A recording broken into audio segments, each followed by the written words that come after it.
오늘 27페이지 할 차례죠. 지금 법 바뀐 거 2가지 자료를 내드렸는데 앞으로도 한 10가지 정도가 법이 바뀔 예정입니다. 시험 보기 전까지. 그래서 수업을 빠지지 않고 계속 아마 잘 들으셔야만 될 겁니다. 지금 그 상가 건물 임대차 보호법 시행령에 보면 서울에서 그 환산보증금 6억 1천만 원 이하인 경우만 보호되는데 이것도 지금 바뀔 예정입니다. 서울에서는 6억, 그 다음에 과밀억제권역은 6억 9천, 그 다음에 광역시는 5억 4천, 기타 지역은 3억 7천 이런 것으로 바뀔 예정입니다. 그래서 여러분들이 부자마을이라고 이거 부자마을 그 어플을 한번 다운받으시면 플레이스토어에서 앱스토어에서 어플 다운받으시면 부동산 부자마을이죠. 그냥 부자마을이 아니고 부동산 부자마을 한번 다운받아서 보시면 계속 부동산 관련 정보를 볼 수 있습니다. 뉴스 같은 거. 자, 그러면 오늘 27페이지 공인중개사 제도입니다. 지난 시간에 한 게 우리가 오늘 문제 내드렸습니다. 마지막 시간에 풀어보도록 하겠습니다. 지난주에 한 것 중에서는 용어 정의와 중개 대상물이 반드시 출제됩니다. 한 문제씩. 그리고 목적은 3, 4년에 한 번 정도 출제가 됩니다. 자, 그러면 오늘 공인중개사 제도 보도록 하겠습니다. 28페이지 맨 밑에 시험 시행기관입니다. 시험은 시도지사가 시행을 합니다. 동그라미 1번에 보니까 공인중개사가 되려는 자는 28페이지 맨 밑에서 6번째 줄입니다. 특별시장, 광역시장, 도지사, 특별자치도지사를 시도지사라고 줄여서 한다고 했죠. 그래서 세종 특별자치시의 경우에는 충청남도 도지사 명의로 자격증이 나갑니다. 우리 공인중개사법상 세종특별자치시는 시도가 아니라 시군구에 해당이 됩니다. 자, 원래 시도지사가 원칙적인 시험 시행기관이고요.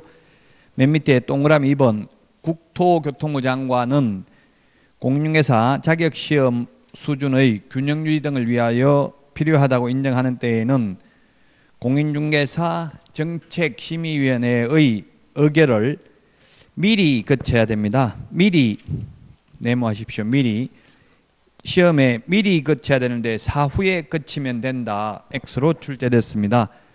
미리 의결을 거쳐서 직접 출제하거나 시험을 시행할 수 있습니다. 장관이. 근데 아직까지 30번 시험을 실시했지만 단 한 번도 장관이 시행한 적은 없습니다. 그러나 이론적으로는 실시할 수 있습니다. 29페이지 맨 위에 동그라미 3번을 보시면 따라서 여러분들이 불합격을 하게 되면 소송을 누구를 상대로 해야 되냐 하면 지금 현실적으로는 산업인력공단에 위탁이 돼 있기 때문에 산업인력공단에서 많이 주도를 하고 있죠. 출제 같은 걸. 그렇지만 시험에 나오면 불합격 취소해달라고 소송 제기하려면 시도이사를 대상으로 해야 됩니다.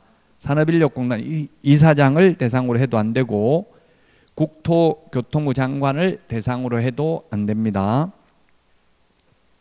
자, 그 다음에 양가로 2번 응시 자격입니다. 옛날에는 제가 시험 봤을 때는 만 20세 이상인 대한민국 국민의 하나에 응시할 수 있다고 돼 있었는데 지금은 나이 제한, 국적 제한, 학력 제한 아무런 제한이 없습니다. 다만 시험 못 보는 거는 오로지 2개밖에 없습니다. 동그라미 2번에 보면은 자격 취소되고 3년 미경과자입니다. 3년 메모하십시오. 자격 취소되고 3년 미경과자입니다. 그래서 우리 프린터 지난주에 내드린 프린터를 보면 핵심 비교 정리 프린터에 보면 3년은 제가 지금 암기하라는 게 아니라 한번 찾아서 자꾸 밑줄을 치놓으시면 기억이 오래 남겠죠.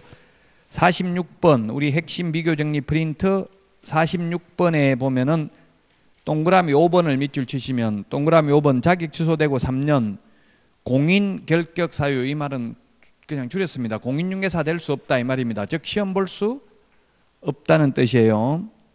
자격 취소되고 3년 미경과자. 그 동그라미 2번에도 있죠. 동그라미 2번 46번 우리 핵심 비교정리 프린터 46번에 동그라미 2번 자격 취소 3년 결격 사유, 이 말은 개업 공인중개사 등의 결격 사유라는 뜻입니다. 줄여져 있는데, 그래서 자격 취소되고 3년간은 자격증도 취득할 수 없고 취직도 안 되고 개업도 안 된다는 이야기입니다. 자격 취소되고 3년간은. 자, 그 다음에 부정행위하고 부정행위를 하면 무효 처분이 있은 날로부터 5년 미경과자는 시험 볼 수 없습니다. 5년 동그라미 하십시오. 다시 29페이지 우리 교과서 29페이지 동그라미 3번에 5년 메모하시고요. 예, 부정행위하면 5년입니다. 우리 핵심 비교 정리 프린트에는 5년이 몇 번에 있습니까? 5년이 41번 41번에 동그라미 1번 밑줄 쳐놓으십시오. 동그라미 1번 밑줄 치시고요. 자, 그래서 부정행위하면 5년간 시험 볼 수 없습니다. 무효 처분일로부터. 이 경우 시험 시행기관장은 지체 없이 이를 다른 시험 시행기관장에게 통보해야 된다. 왜냐하면 부정행위하면 다른 데 가서 시험 볼 수도 있기 때문에 다른 시도지사에게 통보를 해야 됩니다. 네, 공인중개사 시험만 못 봅니다. 나머지 시험은 상관없습니다. 자, 양가로 3번 시험 방법입니다. 시험은 1차 시험과 2차 시험으로 구분해서 시행을 합니다. 양가로 3번에 동그라미 1번, 동그라미 2번. 다만 시험을 시행하는 시험 시행기관의 장이 필요하다고 인정하는 때에는 1차 시험과 2차 시험을 구분하되 동시에 시행할 수 있으며 이 경우 시험 문제 출제는 1차 시험 방법에 의한다. 이 말이 무슨 말이냐면 시험 원래 1차는 조금 뒤에 바로 그 동그라미 3번을 먼저 읽어보면 알 수 있겠죠. 동그라미 3번에 보니까 1차 시험은 선택형을 원칙으로 하되 기입형을 가미할 수 있고 2차 시험은 논문형을 원칙으로 하되 기입형을 가미할 수 있는데 원칙이. 다만 동그라미 2번에 그 다만에 예외에 있는 것처럼 1, 2차 같은 날 동시에 시행할 때는 2차 시험도 1차 시험 방법에 의한다. 즉 객관식으로 시험을 볼 수 있다는 이야기입니다. 그래서 1차 시험, 2차 시험이 구분되어 있음에도 불구하고 2차 시험을 객관식으로 보는 것은 공인중개사가 유일합니다. 주택관리사도 지금 우리 여기 학원에도 주택관리사 강의하고 있죠. 주택관리사도 2차 시험은 16문제가 주관식입니다. 40문제 중에서. 같은 날 안 보기 때문에 그렇습니다. 따라서 여러분들이 같은 날 시험 보는 게 힘들다고 1, 2차를 분리하자고 주장을 하면 만약 분리하게 되면 2차는 주관식으로 봐야 됩니다. 그래서 힘들어도 하루 만에 다 보셔야만 되겠습니다. 동그라미 4번 2차 시험은 1차 시험에 합격한 자에 대하여 실시한다. 다만 1차 시험과 2차 시험을 동시에 시행하는 경우에 1차 시험에 불합격한 자의 2차 시험에 대해서는 이를 무효로 한다. 그러면 1차는 불합격하고 2차는 합격하면 2차 채점은 해요, 안 해요? 채점은 합니다.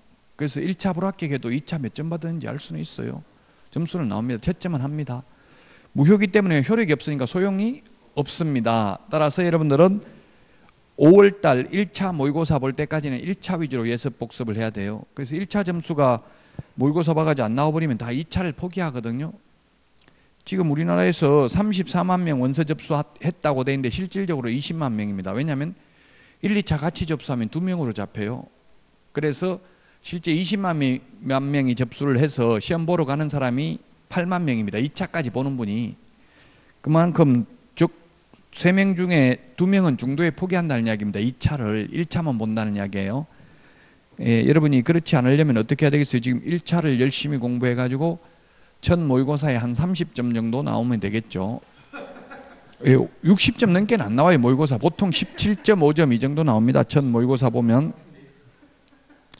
그래 아예 아무것도 모르고 시험 보면 한 40점 가까이 나와요. 근데 알고 보면 답만 대충 알면 대충 답만 피해가요. 그 정확하게 알든지 아예 모르든지 해야 돼요. 그 60점은 시험 보기 한 달 전에 봐도 60점 안 나와요. 다 60점 넘어버리면 교만해가지고 공부 안 하겠죠. 그래서 모의고사는 항상 점수를 잘 안 나오게 합니다. 그래야 공부를 하니까. 그래서 모의고사 보고 충격받고 포기하려면 안 보는 게 좋고요. 포기만 안 하려면은 모의고사를 반드시 보셔야만 되겠죠.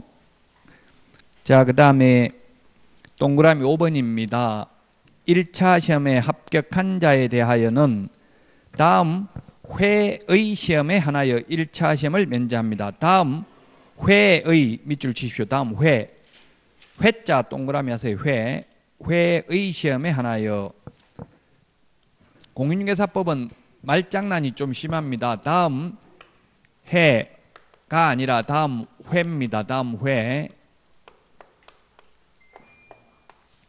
1차 시험과 1차 시험을 만약에 여러분들이 29회 1차 합격하신 분이라면 30회 시험에서만 1차 시험이 면제되고 31회 시험에서는 또다시 1, 2차 같이 봐야 됩니다. 떨어지면.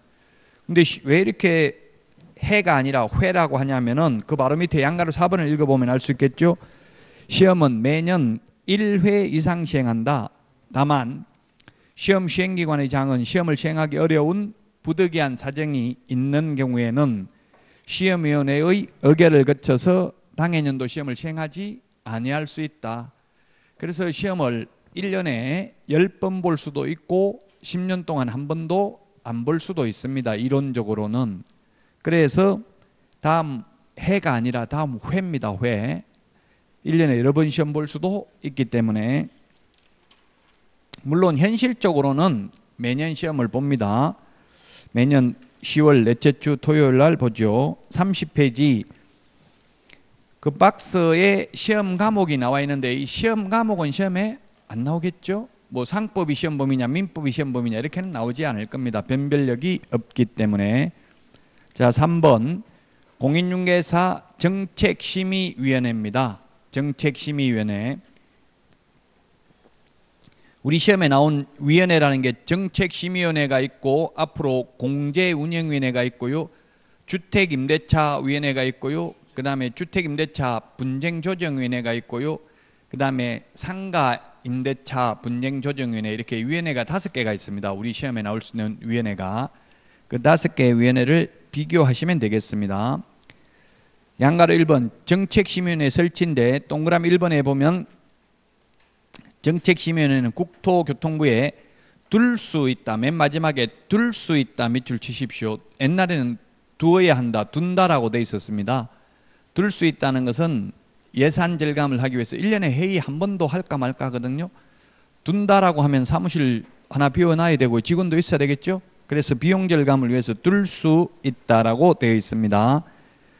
기억에, 그럼 뭘 심의하냐면 기억에 보니까 자격 취득에 관한 사항, 자격 취득에 관한 공인중개사 자격 취득에 관한 사항 밑줄 치시고요.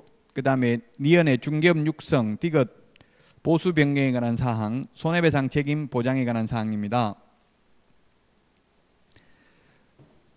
자, 그 다음에 동그라미 2번 심의위원회 구성 운영은 국토교통부령이 아니라 대통령령으로 정하고요.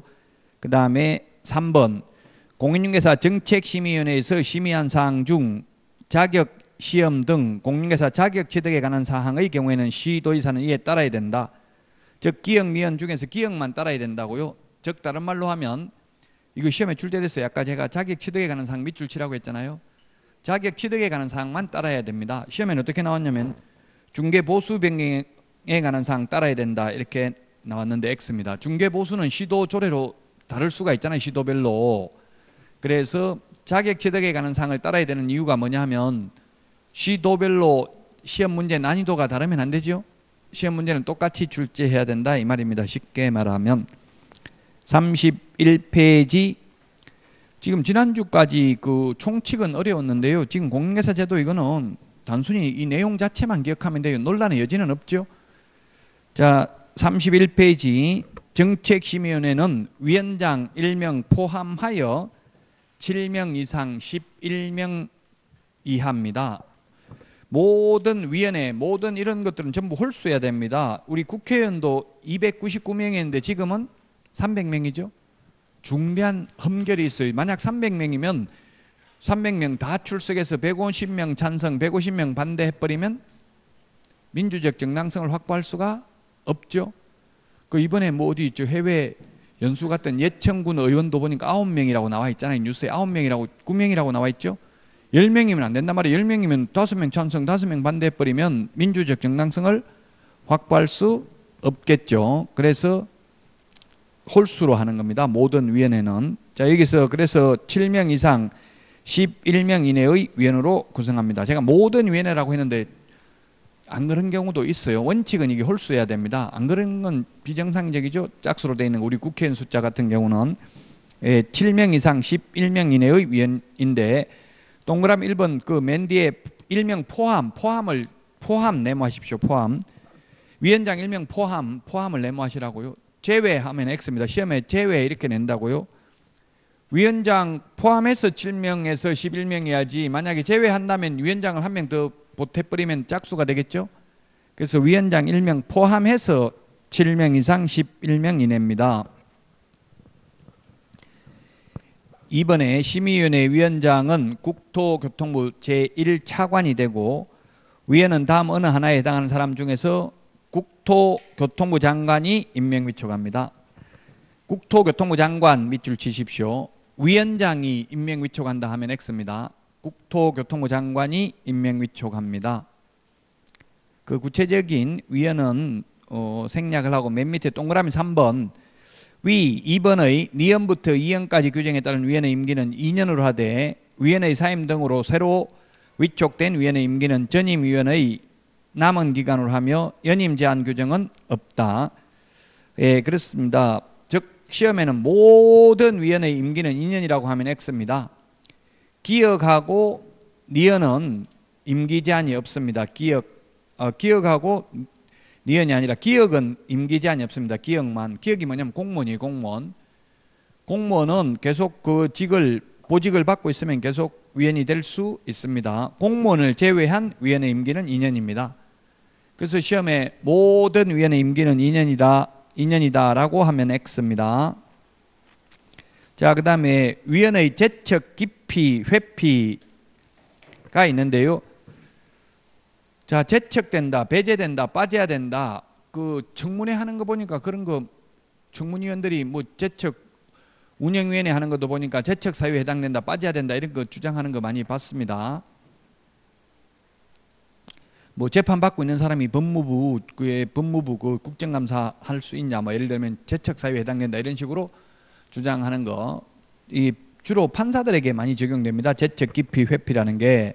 그럼 제척은 배제된다, 빠져야 되는 사유입니다. 기억을 하나 보면 시험에는 출제됐습니다. 위원 또는 그 배우자나 배우자이었던 사람이 해당 안건의 당사자가 되거나 안건 당사자와 공동권리자 또는 공동의무자인 경우, 즉 그 안건 당사자와 이해관계에 있는 위원은 그 심의위원회 회의에서 제척된다, 배제된다, 빠져야 된다 이 말입니다. 즉 아버지가 판사인데 아들이 피고인으로 오면 그 아버지는 그 재판에서 빠져야 되죠. 제척 사유에 해당됩니다. 그게 제척입니다. 자, 그 다음에 32페이지.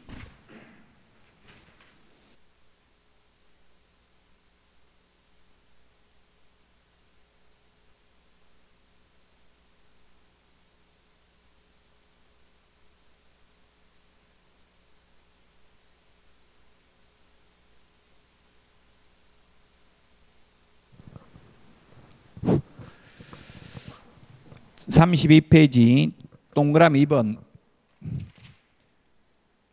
맨 위에 보면 해당 안건의 당사자는 위원에게 공정한 심의 의결을 기대하기 어려운 사정이 있는 경우에는 심의위원회에 기피 신청을 할 수 있고 심의위원회는 의결로 이를 결정한다. 이 경우 기피 신청의 대상인 위원은 그 의결에 참여하지 못한다. 이건 뉴스에 옛날에 많이 나왔었어요. 옛날에 박근혜 전 대통령 탄핵 심판할 때 그 헌법재판관 기피 신청을 했었습니다. 그리고 이부진 삼성 그 사장 이혼 소송할 때에도 그 전 남편이, 지금도 남편이 아직 이혼 안 했으니까 남편이 재판부 기피 신청을 해서 인용됐습니다. 예를 들면 저 사람은 나한테 더 불리하게 재판할 가능성이 있다, 심의할 가능성이 있다, 바꿔달라, 다른 임원으로 빼달라 이렇게 안건 당사자가 요청하는 걸 기피 신청이라고 합니다. 재판부 기피 신청은 피고인이 바꿔달라고 하겠죠. 저 사람 나한테 불리하게 재판할 수 있으니까 다른 사람으로 바꿔달라. 이게 기피 신청입니다. 그 다음에 회피, 동그라미 3번. 회피는 위원 본인이 재척 사유에 해당하는 경우에 스스로 안건의 심의 의결에서 회피해야 된다. 예, 재척을 안 시킬 수도 있잖아요. 일일이 뭐 이해관계 있는 걸 다 모를 수도 있겠죠. 그 재척 시켜야 되는데 재척을 안 시켜주면 스스로 나 저거 이해관계인이기 때문에 스스로 빠지겠다 하고 회피를 해야 됩니다. 동그라미 4번. 국토교통부 장관은 위원이 재척 사유에 해당하는 데에도 불구하고 회피하지 아니한 경우에는 해당 위원을 해촉할 수 있습니다. 자, 그 다음에 양가로 4번. 위원장의 직무입니다. 위원장은 심의위원회를 대표하고 심의위원회의 업무를 총괄합니다. 당연한 거고요. 그 다음에 2번. 위원장이 부득이한 사유로 직무를 수행할 수 없을 때에는 위원장이 미리 지명한 위원이 그 직무를 대행합니다. 부위원장이 직무를 대행하는 거 아닙니다. 부위원장에 관한 규정이 없습니다. 정책심의위원회는. 뒤에 가면 다른 위원회는 부위원장이 직무를 대행하거든요. 그래서 비교되는 문제로 출제될 수 있습니다. 양가로 5번. 운영위원회 운영입니다. 동그라미 3번. 위원장은 심의위원회 회의를 소집하려면 회의 개최 7일 전까지 당사자에게 통보해야 됩니다. 부득이한 사유가 있는 경우는 회의 개최 전날까지 통보할 수 있습니다. 우리 프린터 내드린 거 핵심 비교 정리 프린터 39번에 보면은 6번 밑줄 치시고요. 오늘 했잖아요. 6번 정책심의위원회 위원 6번 했고요. 14번 밑줄 치시고요. 14번 6번 밑줄 치십시오. 39번에 14번이죠. 정책심의위원회 회의 개최 통보 7일. 6번도 했잖아요. 정책심의위원회 위원장 1명 포함하여 7인 이상 11명 이내입니다.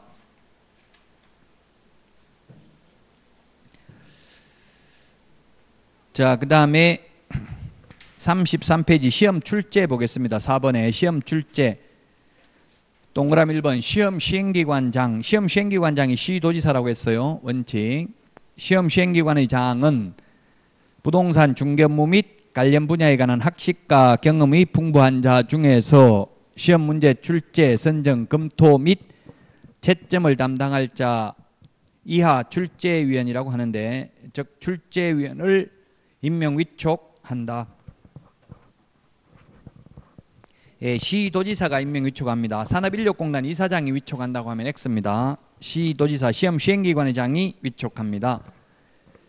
출제위원 및 시험 업무 등에 종사하는 자에 대하여는 예산의 범위 안에서 수당 및 여비를 지급할 수 있다.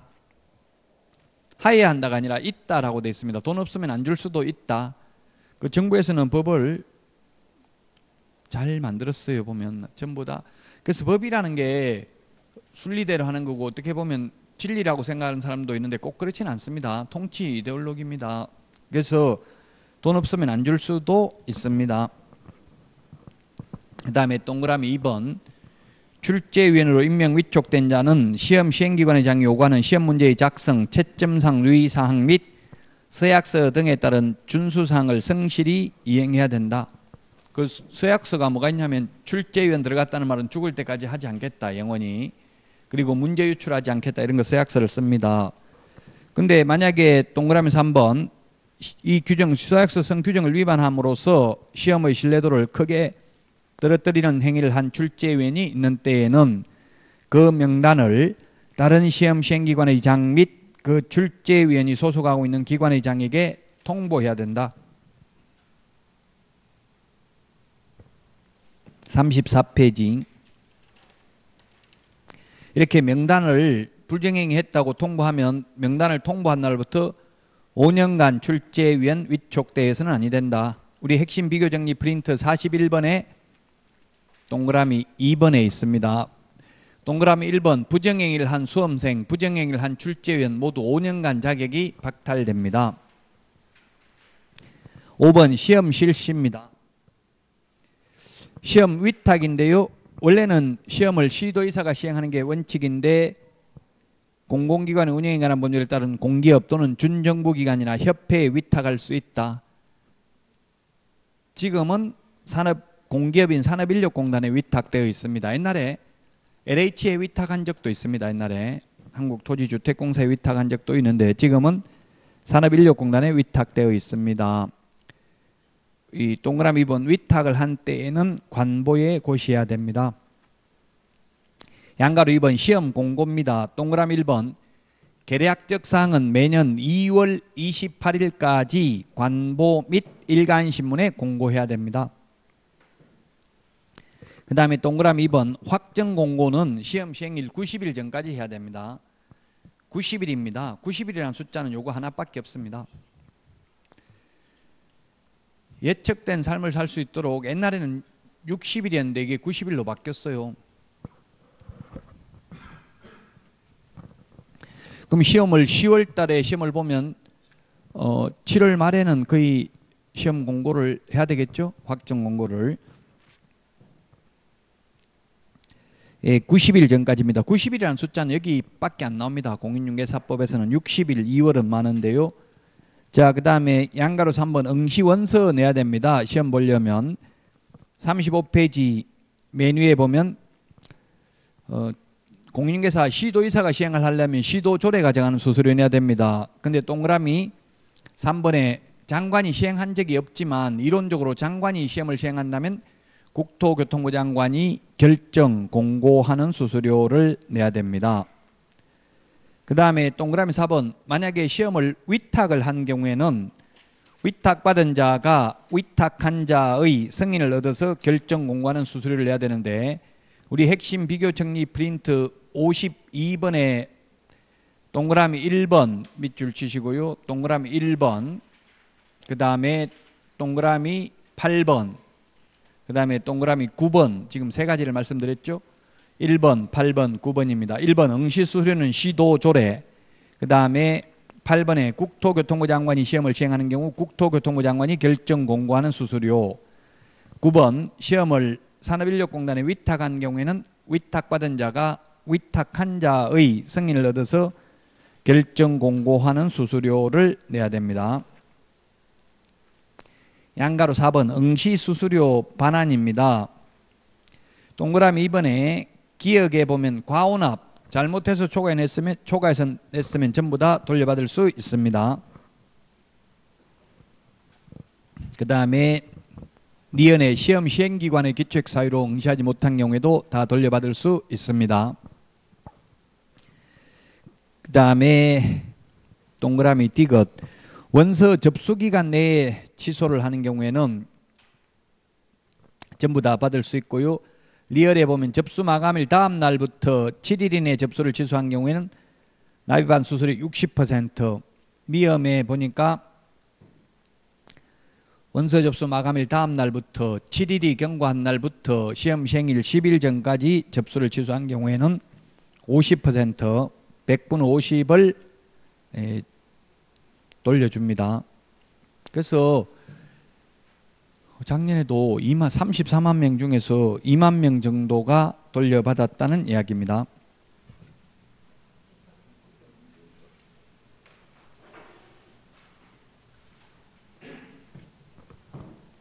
자, 7일 숫자 7일 39번에 동그라미 8번 39번에 동그라미 8번 동그라미 9번 밑줄 치놓으십시오. 일단 밑줄만 치놓으시고요. 나중에 시험 보기 전까지만 기억하면 됩니다. 자, 그 다음에 6번 합격자 결정입니다. 합격자 결정. 합격자 결정을 보면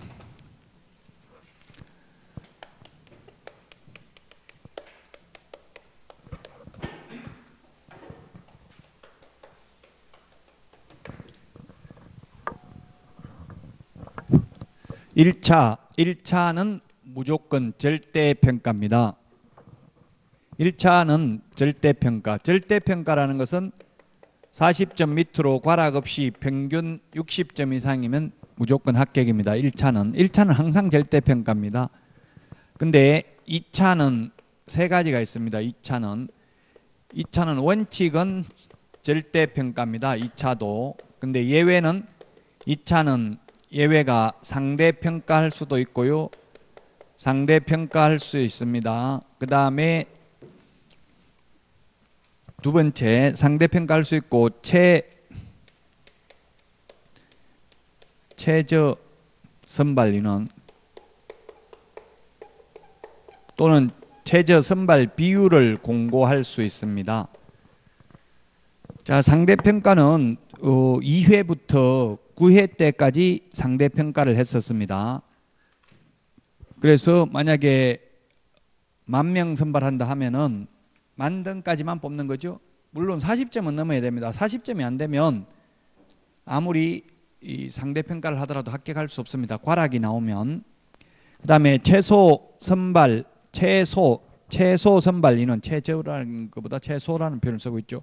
최소 선발 인원이나 최소 선발 비율이 있는데 올해 최소 10,000명 뽑는다. 올해 최소 20%는 2차 응시자 대비 20%는 선발한다. 이렇게 하면은 최대는 없죠. 최소만 있기 때문에 만약 60점 이상이 20,000명 나왔으면 20,000명 다 합격입니다. 최소만 규정하고 있습니다. 근데 아직까지 현실적으로 이거 최소 선발 인원이나 최소 선발 비율을 공고한 적은 없고요. 한 번도. 상대평가는 2회부터 9회 때까지 했었습니다. 그래서 뭐 앞으로는 상대평가 할 가능성을 배제할 수 없는데 국토부에서는 상대평가를 한다면 최소한 유예기간을 5년 이상 두겠다 이렇게 말하고 있습니다. 지금 협회 회장 선거를 했는데 회장 공약이 상대평가 관철 이렇게 돼 있더라고요. 국토부하고 업무 협의를 합니다. 공무원들도 뭐 함부로 이게 그 유관단체를 마음대로 못하니까 협의를 저도 정책협의회에 참석해 봤는데 협회에서는 당연히 상대평가하자고 주장합니다. 그럼 국토부는 알았다. 검토해 보겠다. 한다는 게 아니라 검토해 보겠다 이렇게 말하면 검토해 본다는 거는 꼭 한다는 뜻은 아니에요. 그럼 무조건 안 한다 이러면 또 거기서 막 반발하고 욕하고 그러니까 검토해 보겠다 이렇게 해요. 그래서 연세 드신 분들은 5년 안에는 따시라 이렇게 국토부에서는 이야기하고 있어요. 최소한 5년 후부터 상대평가가 될 수도 있습니다. 36페이지 그 박스에 있는 게 이때까지 했던 내용을 다시 정리해 놓은 것들입니다. 자, 그 다음에 7번 합격자 공고와 자격증 교부인데요. 합격자 공고일로부터 1월 이내에 자격증 줍니다. 우리 45번 핵심 비교정리 프린트 45번에 1번 밑줄 치놓으세요. 자격증 교부 합격자 공고일로부터 1월 이내입니다. 1월 30일이 아니고 1월입니다. 그래서 법무부에서는 1월, 2월, 3월 이런 말 하지 말고 30일, 60일, 90일로 해달라 법을 만들 때 하라고 권고는 합니다. 왜냐하면 1월은 좀 불합리한 숫자잖아요. 28일도 있고 29일도 있고 31일도 있고 다 다르죠. 그래서 30일 이렇게 하는 게 바람직한데 시험에 만약에 1월 이내인데 30일 이내 이렇게 나오면 X입니다. 법조문 있는 그대로 대답해야 됩니다. 37페이지 메뉴에 동그라미 2번 자격증 분실 훼손 못 쓰게 된 경우에는 교부한 시도의사에게 재교부 신청을 할 수 있습니다. 동그라미 3번에 보니까 교부한 시도의사에게입니다. 자, 그래서 우리 핵심 비교 정리 프린터 54번 맨 밑에 54번 맨 밑에 동그라미 7번까지 있는데요. 전부 다 교부한 시도지사인데 6번, 7번 청문과 의견 진술기에만 사무소 관할 시도지사라고 돼 있죠. 밑줄 치놓으세요. 54번 핵심 비교정리 형광펜 같은 거 색깔이 있는 걸로 한번 색칠해 놔 보세요. 나중에 보면 벌겋게 프린터가 다 돼 있으면 이거 내가 언제 봤지 이런 느낌이 들 거예요. 청문과 의견 진술만 사무소 관할 시도의사고 나머지는 전부 교부한 시도의사입니다. 교부한 시도의사에게 재교부 신청할 수 있다. 교부도 안 한 사람한테 재교부 해달라고 하면 내가 준 적이 없는데 뭘 재교부 해달라고 하냐 이렇게 하겠죠. 그래서 교부한 시도의사에게 재교부 신청할 수 있고요. 동그라미 4번 자격증 교부대장은 전자적 처리가 불가능한 특별한 사유가 없으면 전자적 처리가 가능한 방법으로 작성 관리하여야 합니다. 그래서 자격증 이제 사본 제출할 필요가 없잖아요. 다 전산화되어 있기 때문에. 그래서 어떤 분이 이런 질문을 하더라고요. 자격증 따가지고 자격증 없다 하고 보조원으로 취직해서 근무해도 되지요? 묻던데 돼요, 안 돼요? 원칙적으로 안 됩니다. 왜냐하면 고용신고를 하면 주민등록번호를 적어야 되거든요. 주민등록번호 적으면 다 뜬다고 자격증 딴 게. 원칙적으로는 안 됩니다. 8번 부정행위자에 대한 조치입니다. 앞에서도 했는데 시험 부정행위 하면 무효로 하고 5년간 시험 볼 수 없습니다. 무효 처분을 한 날로부터 5년간 시험 볼 수 없다. 그 다음에 자격 취소되면 3년간 시험 볼 수 없다. 앞에서도 했고요. 그 다음에 자격증 양도, 대여 등의 금지입니다. 자격증, 등록증 모두 양도, 대여하면 안 됩니다. 양도, 대여한 자, 양도, 대여한 자, 양수, 대여받은 자.